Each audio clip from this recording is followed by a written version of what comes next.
So hey everyone, welcome back to another quick and very interesting tutorial. Where in this quick tutorial, I'm going to show you how you can fix the Snapchat if it's consuming a lot of storage on your iPhone. For example, if I show it here, what the Snapchat almost consume about 7 GB of storage on my iPhone.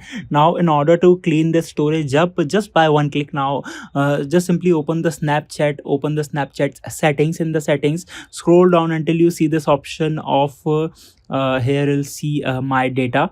Don't go to my data, just simply click on this option of clear data, and here you'll see this option of clear cache. Once you do that, hit clear cache, the app will restart. And now if I'll again show you, once this process is done, and if I again show you the amount of storage consumed by Snapchat, it will update it, and here you'll see it is decreased by a lot of units.